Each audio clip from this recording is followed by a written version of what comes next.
We're joined now by the Raptors head coach, Nick Nurse. Thank you very much for doing this. No problem. Good to see you.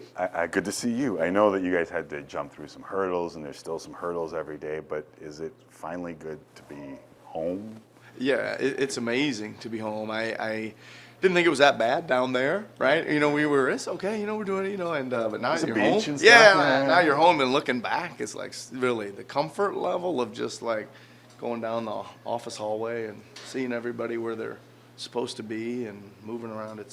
Feels awesome. Does it feel like you guys will, like, is there a competitive advantage to having some familiarity, or is that just my fat head thinking here? Let's sure hope so, because I thought we paid for not having one last year, and I think for us, you know, back that have been here before, which there's not a ton of us, right? But still, I think for sure it's going to feel better being here, and much to our advantage. Yeah. Did you know that Vegas has you guys outside of the playoffs?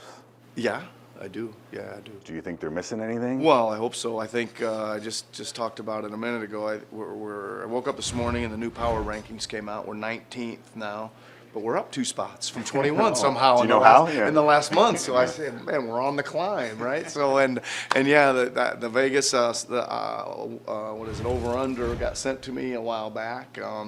Yeah, I don't know. I know there's a lot of other good teams that you cannot discount. You just can't. You know, when you look at Brooklyn, Milwaukee, Atlanta, you know, Chicago, I mean, Miami, you know, Philly, you can just keep going on, and then you got to slot us in somewhere. So I get it. But I approach the season like I'm expecting us to win and compete.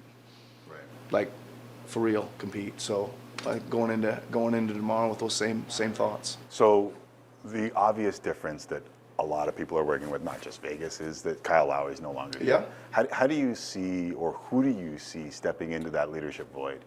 Well, I think it's got to be, you know, everybody kind of says, oh, it's kind of Fred's natural thing, but Fred was kind of already that guy. He's already a big-time leader, and he's got his own kind of slice of leadership pie, I think. I think we're going to need some of these other guys that have been around here a little bit to fill more of Kyle's void than, you know, Fred. He's already that guy. So it's the guys that have been around. Right, it's the OGs and Pascals and Chris and obviously Freddie a little bit more. Right. I know you were just answering a question about how long you've been here. yeah. So the longest tenured, apparently. Yeah. But how easy is it for someone to jump into that? Is it natural? Do you guys encourage it? Is there a growth process? Like, to me, from the outside looking in, it doesn't look like that's the easiest thing to do. Yeah, I don't think it's that easy. But I think like the circumstances we have now is there's a lot of new faces that, like, hey, you know, they need direction. Like, they're going to come and ask the guy that, hey, you've been here for a while, what do I do? Hey, you know, and I think that kind of promotes it as well, or helps fuel it and go from there. But there's a lot of new faces. Right. Seems like a really interesting season for Pascal Siakam coming off the surgery. Yeah. What do you need from Pascal this year? Well, I think the biggest thing is let's get him healthy, right? Availability still the best ability, right? Everybody says that all the time, but get him healthy and join in the fun, you know, join in the two-way play, and let's play hard at both ends, and let's be really versatile. He's already kind of that guy of what we envision some of these other guys being, from Scotty to Precious to Chris Boucher to, I can just keep going on and on. We got some length, OG, you know, all these guys that are coming at you with the ball. I mean, Pascal's kind of our prototype of that, you know, hard defense, stealing the ball, pushing it, scoring, and you know, kind of maybe be the leader of that crew. Right. You know, tell them how much hard work it was to get there and be that guy and show them the way. Did you see the New York Times column by Sopan Deb that talked about his struggle with being the man or understanding his role as a man? I did not. You did not. If someone came to you and said, I'm struggling with being the man on the team, is it a role of the people around him to make sure that you feel comfortable in whatever spot you're in? Yeah, I mean, I think that, like, you know, I would never, like, say, you know, you're the man. Well, no, yeah, coming into the season, you know, you got to be the man, right?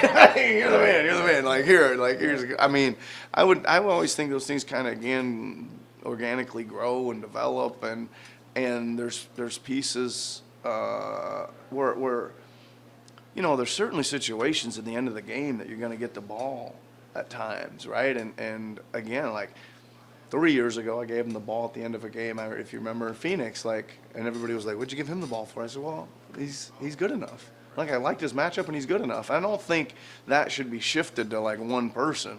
Even then, it's Kyle, Serge, it's Fred. It's we're working so we can kind of share that being the man thing. And yeah, he's probably going to get the highest average because he gets the most chances, and he's the most talented offensive scorer we got. But I don't know. I try to not really talk in those terms of being the man. Right. One of the things that a lot of people talk about is the one post-game blow-up that he talked about in that column, and obviously hasn't been shied away from. And I'm a firm believer that a gem cannot be polished without friction. This is me quoting someone else that appears smart, because I'm frankly not that smart. But when you look at that and the history there, are you guys past that? Is it more the gem now than it is the friction? How as grown-ass men, do you move on from spots like that? Well, for me, the incident and the subsequent communication and spending some time together this summer and things like that, it was just like a little bit of an eye-opener for me that I was doing some things that I didn't even think were that big a deal. Right? Just for instance, we're getting blown out in the game, and I just take him out and just decide, that's enough for tonight. This is a weird year, and not everybody has it every night, and the pandemic and all this stuff. And that for me it but it meant a lot to him.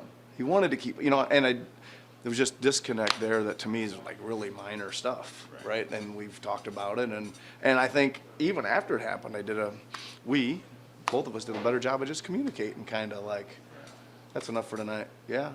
Whatever it is that we're trying to do. And he's a awesome person to be around, and worked his way into this spot, and we've been together the whole time. So I look forward to coaching him. I love coaching him. A couple more steps. I'm asking a lot about Pascal because I look around this and I wonder where you're going to get your offense from. Do you have enough offense on this team? We're going to find out. I mean, I think, I would always say that when you don't have what you would say, people look at you and say, well, who's going to score? Well, then the offense has to score, and it's got to be a collaborative effort of just generating shots, and you don't know. You go back a few years or whatever, and the second unit or whatever would just, one night it'd be Pascal, one night it'd be Fred, one night it'd be CJ Miles, one night, whatever. And that is just a system kind of the, and so we're going to be really good there too, but we also got to develop these guys. There's some guys climbing now. There's some guys climbing. Freddie can score, and OG can score, and Chris can score, and there's some guys, Gary Trent can score. I mean, when you start talking it out, you start thinking, I don't know, there's some guys that can score there. It's funny because when you have change, there's obviously opportunity. Yeah. Who are you most excited to see get that opportunity? Well, I think the change has opened up the door for Fred, obviously, to kind of run the team in his fashion. I think Pascal's early injury is certainly going to open the door for Scotty and probably OG and Precious and Chris to get some cracks in the minutes there.